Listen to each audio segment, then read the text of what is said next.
I never thought that one summer evening would change the way I looked at family, trust, and the invisible weight people sometimes carry behind their smiles. My name is Emily Harris, and I was just an ordinary woman living in a quiet suburban neighborhood in Charleston, South Carolina. Life felt comfortable, predictable even, until the night a conversation with my neighbor's son changed everything I thought I knew. It all started when I agreed to help my neighbors, the Andersons, with a little favor. James Anderson was a widower raising his teenage son, Michael, all on his own. They had moved into the house across the street about a year before, and though James worked long hours at a construction firm, he always kept up the image of being a strong, hardworking, dependable father. Michael, on the other hand, was quiet, polite, and often kept to himself. He was 16, tall for his age, with sandy blonde hair and eyes that seemed older than the rest of him.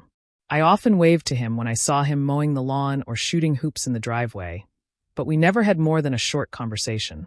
That particular evening, James called me asking if I could check in on Michael while he worked late.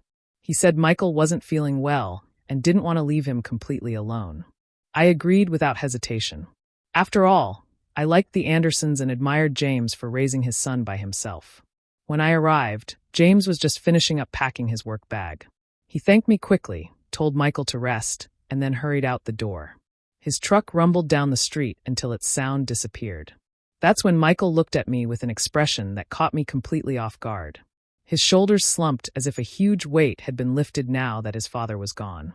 "Do you mind if we sit outside for a bit?" he asked softly. I need some air." I nodded, surprised by the sudden change in his demeanor. We walked to the back porch, where the summer air was heavy with the smell of magnolia blossoms. The crickets sang in the background, and the faint hum of distant traffic filled the spaces between silence. For a moment, Michael didn't speak. He just sat there, fiddling with the hem of his t-shirt, his eyes fixed on the horizon as the sun sank lower.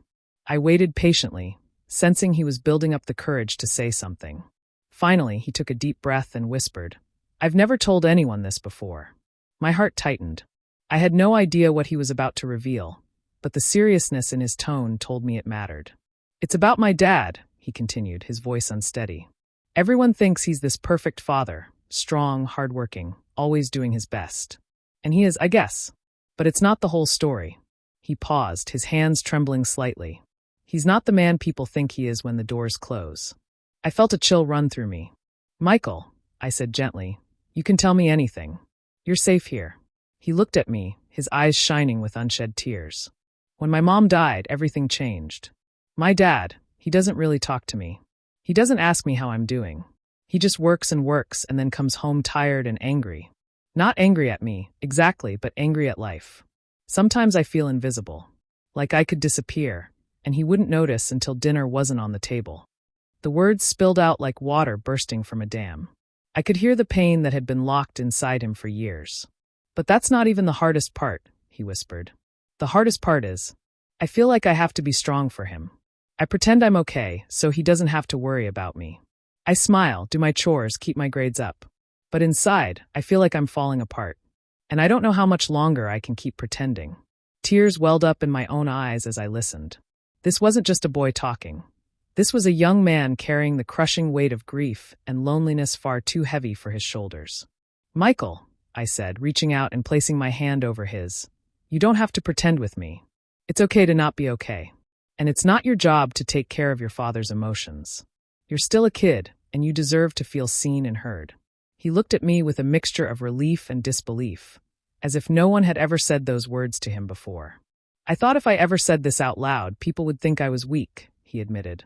"Being honest about your feelings doesn't make you weak," I told him firmly. "It makes you brave." For the first time, his lips curved into a small, genuine smile. It was fragile, but it was real. He leaned back in his chair, exhaling deeply, as though sharing his truth had lifted 1,000 pounds off his chest. We sat there for hours, talking about everything. His mom, the things he missed about her, the way his dad shut himself off from the world, and his own fear of becoming just like him. I listened more than I spoke, because what Michael needed wasn't advice. He needed someone to hear him, someone to remind him that he wasn't alone. When James finally returned home, Michael straightened up quickly, putting his mask back on. He greeted his father casually, but I could see the difference in his eyes. He had shared his truth with someone, and that truth was no longer locked inside him. As I walked home that night, I realized how often people carry hidden battles no one else can see. To the outside world, James looked like a model father. But inside their home, his silence had left his son feeling invisible. And Michael, in his quiet courage, had shown me that sometimes the most unexpected confessions are the ones that change us forever. From that night forward, I made a promise to check in on Michael more often, not to pry, but to let him know he wasn't alone. Slowly, he began to open up more, and even James started to soften when he noticed his son smiling a little more each day. It wasn't a dramatic transformation overnight, but it was a start. And sometimes a start is all we need. Looking back, I realized that the moment Michael waited until his father left to share his truth with me wasn't just about him. It was about all of us. About the importance of listening, of noticing, of caring enough to look beneath the surface. Because sometimes the most life-changing conversations happen when we least expect them. And all it takes is the courage to finally speak.